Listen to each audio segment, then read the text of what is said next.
Hi, I'm Gal Ben Moshe. Welcome to Junk Like a Chef. Today we're gonna make my tahini udon noodles, the easiest after-work snack. So, first of all, we're gonna make our mala sauce. We're gonna start off by chopping some fresh ginger. I try to chop it as fine as possible. I don't wanna use a food processor, so I don't lose all the flavors. We add it to the bowl that we have here. Now we're gonna chop in some fresh garlic. It's very important to smack your garlic to get a lot of flavors out. Now I'm gonna finely chop the garlic.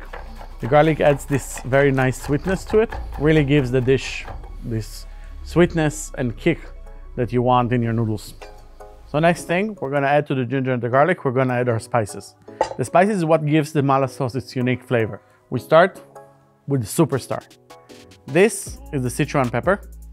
This one gives this really citrusy acidity and really gives the dish all its flavor. We add a little bit of roast sesame. Fennel seeds, which gives this amazing intense anise flavor.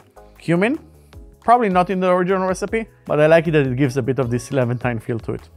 And star anise, my favorite spice, gives this meaty texture even if you don't have meat in your dish.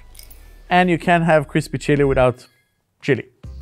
Like everything we're cooking, sugar, salt, need to have flavor.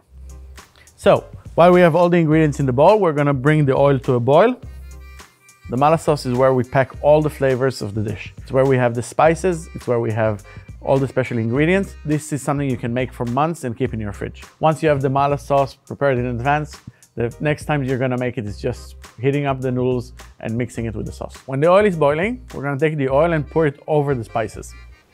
So we have Aleppo chili. It has a more fruity flavor rather than a spicy flavor, and it really brings out all the goodness in this dish, if you could only smell this. Next, we're gonna make the tahini sauce. We take the bowl, we put 1 clove of garlic in it. Remember, smash the garlic. Don't need to chop this, just let the flavors come out from the garlic. Into the bowl, we're adding the tahini, soy sauce, and black rice vinegar. Basically, the flavor combination is a little bit between a tahini paste and a classic dan dan men. And look at this beautiful sauce. Now what we want is we want to cook the noodles and add them into the sauce. Here we have store-bought udon noodles, but you can use any kind of Asian noodles you like. You can use soba, you can use ramen. We like udon, we use udon. I'm bringing the water to a boil. Just realized it's gonna take like 3, 4, or 5 minutes. So basically it's a kind of a takeoff on a little bit of a hummus bowl. Mixed in with the idea of dan dan men noodles, which I really loved when I did my pop-up in Hong Kong. It's spicy, it's savory, relevant to my culture, but it's also very, very far away. And it's one of the things that we basically started doing as staff food in the restaurant. And then I started doing it at home for the kids. And then it became like something you would cook after work when you come home late at night, because it's really just so easy to make. When you work in restaurants, you basically finish working at 1 a.m., 2 a.m. The only thing that's open is McDonald's. Water is boiling. I am adding the noodles into the water. Packaging says 3 minutes cooking time. We're gonna believe the packaging.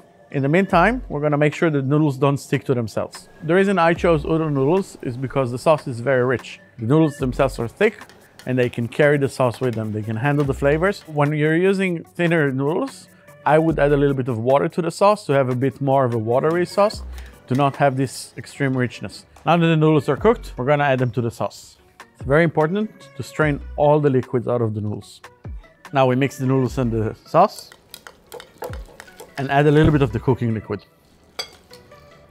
To plate, I like using a pasta plate. Really can't help myself. Now we're gonna garnish it. A little bit of roasted sesame and some freshly chopped chives.